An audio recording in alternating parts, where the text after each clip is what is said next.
Friends ನೋಡಿ, ಇದು ನುಗ್ಗೆ ಸೊಪ್ಪಿನ ಮರ. ನಾನು ನುಗ್ಗೆ ಸೊಪ್ಪಿನ ಮರದ ಹತ್ರನೇ ಇದ್ದೀನಿ. ನೋಡ್ತಾ ಇದ್ದೀರಾ ಇಲ್ಲಿ ನುಗ್ಗೆ ಸೊಪ್ಪು ಎಷ್ಟು ಚೆನ್ನಾಗಿ ಬಿಟ್ಟಿದೆ. ಇದು ತುಂಬ ದೊಡ್ಡ ಮರ ಆಗಿದೆ. ಇಲ್ಲಿ ನೋಡಿ, ಇಲ್ಲಿ ಹೂ ಬಿಟ್ಟಿದೆ.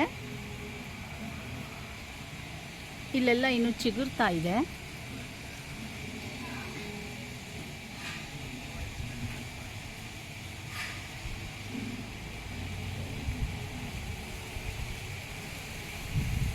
ಸುಮಾರು ಒಂದು 10 ವರ್ಷದಿಂದ ಇದೆ ನುಗ್ಗೆ ಸೊಪ್ಪಿನ ಮರ.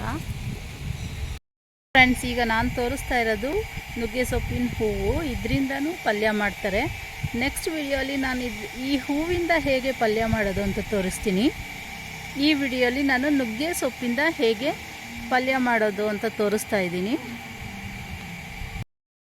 ನೋಡಿ ಫ್ರೆಂಡ್ಸ್, ಈ ನುಗ್ಗೆ ಸೊಪ್ಪಿನ ಮರನೇ ಎಷ್ಟು ದೊಡ್ಡದಾಗಿದೆ. ನಾನೀಗ 3rd ಫ್ಲೋರಲ್ಲಿದ್ದೀನಿ. 3rd ಫ್ಲೋರಿಂದ ಮೇಲೆ ಬಂದು ಈ ವಿಡಿಯೋ ಮಾಡ್ತಾ ಇರೋದು. ಇದು ಸುಮಾರು ವರ್ಷದಿಂದ ನಮ್ಮ ಮನೆಯಲ್ಲಿದೆ ನುಗ್ಗೆ ಮರ. ನಾವು ಹಾಗೆ ಅದನ್ನು ಉಳಿಸ್ಕೊಂಡು ಬಂದಿದ್ದೀವಿ. ನೋಡಿ, ಇಲ್ಲೆಲ್ಲ ಚಿಗುರ್ತಾ ಇದೆ. ಹಾಗೆ ಇಲ್ಲಿ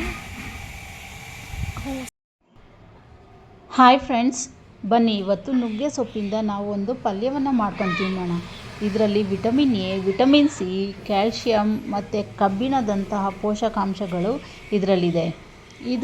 ಇದು ನಮ್ಮ ಶರೀರಕ್ಕೆ ಒಳ್ಳೆಯದು.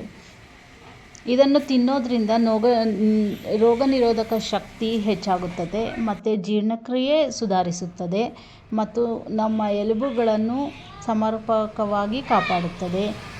ಇಷ್ಟೊಂದೆಲ್ಲ ಇದರಿಂದ ಉಪಯೋಗ ಇದ್ದರೆ ನಾವು ಯಾಕೆ ಈ ಸೊಪ್ಪನ್ನು ನಾವು ಮನೆಯಲ್ಲಿ ಮಾಡ್ಕೊಂಡು ತಿನ್ನಬಾರ್ದು? ಇವಾಗ ನಾನು ತೋರಿಸ್ತೀನಿ ಹೇಗೆ ಇದನ್ನು ಮಾಡ್ಕೊಂಡು ತಿನ್ನೋದು ಅಂತ. ಬನ್ನಿ ಎಲ್ಲರೂ.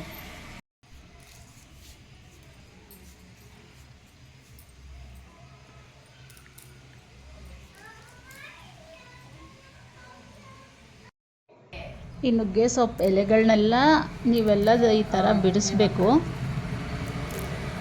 ಬಿಡಿಸಿ ನೀವು ನ್ಯೂಸ್ ಪೇಪರ್ ಮೇಲೆ ಹಾಕ್ಕೊಳ್ಳಿ. ಹಿಂದೆ ಮುಂದೆ ಎಲ್ಲ ನೋಡಿ ಚೆನ್ನಾಗಿ ಬಿಡಿಸ್ಬೇಕು.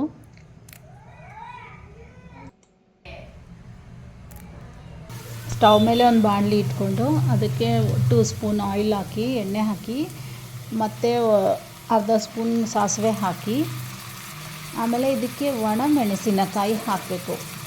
ಟೇಸ್ಟ್ ತುಂಬ ಚೆನ್ನಾಗಿರುತ್ತೆ. ಅದಾದಮೇಲೆ ಸ್ವಲ್ಪ ಈರುಳ್ಳಿ ಹಾಕಿ ಅದನ್ನು ಫ್ರೈ ಮಾಡಿ, ನೆಕ್ಸ್ಟು ನುಗ್ಗೆ ಸೊಪ್ಪನ್ನ ನಾನು ಆಗಲೇ ತೊಳೆದು ಇಟ್ಕೊಂಡಿರೋ ನುಗ್ಗೆ ಸೊಪ್ಪನ್ನ ಬಾಣಲಿಯಲ್ಲಿ ಹಾಕಿ ಅದನ್ನು ಚೆನ್ನಾಗಿ ಮಿಕ್ಸ್ ಮಾಡಿದ್ದಾದಮೇಲೆ ಇದಕ್ಕೆ ಸ್ವಲ್ಪ ಒಂದು ಅರ್ಧ ಲೋಟಷ್ಟು ನೀರು ಹಾಕಿ ಇದನ್ನು ಚೆನ್ನಾಗಿ ಬೇಯಿಸಬೇಕು. ಇದಕ್ಕೆ 5 ನಿಮಿಷ ಆದರೂ ಟೈಮ್ ಬೇಕು ಇದು ಬೇಯೋಕ್ಕೆ. ಯಾಕಂದರೆ ಇದು ತುಂಬ ಸ್ವಲ್ಪ ಗಟ್ಟಿ ಸೊಪ್ಪಿದು.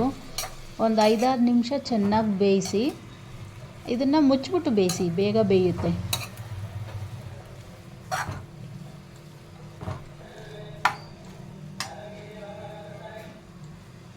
ನೋಡಿ, ಈ ಥರ ಮುಚ್ಚಿಬಿಟ್ಟು ಚೆನ್ನಾಗಿ ಬೇಯಿಸಬೇಕು.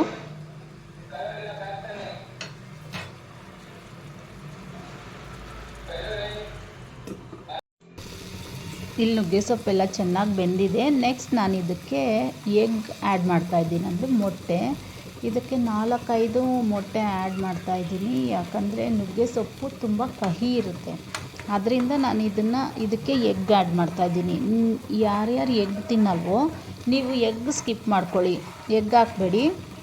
ಕಾಯಿ ತುರಿ ಹಾಕಿದ್ರೆ ಚೆನ್ನಾಗಿರುತ್ತೆ. ಎಗ್ ಬದಲು ಕಾಯಿ ತುರಿ ಆದರೂ ಹಾಕ್ಕೊಂಡು ತಿನ್ಬೋದು.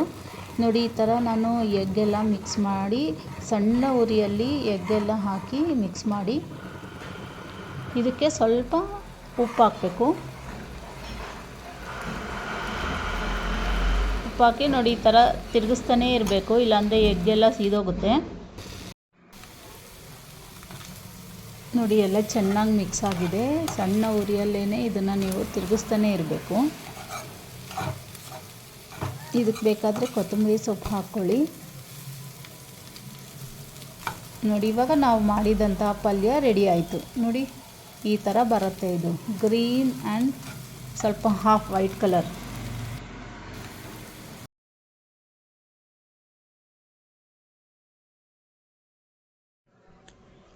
ಇನ್ನೂ ಹೆಚ್ಚಿನ ಆರೋಗ್ಯಕರವಾದಂತಹ ರೆಸಿಪಿಗಳಿಗೆ ನನ್ನ ಚಾನಲ್ಗೆ ನೀವು ಸಬ್ಸ್ಕ್ರೈಬ್ ಮಾಡಿ. ಎಲ್ಲರೂ ತಿನ್ನಿ, ಚೆನ್ನಾಗಿರಿ, ಆರೋಗ್ಯವಾಗಿರಿ. ಇಷ್ಟೇ ನಾನು ಬಯಸೋದು.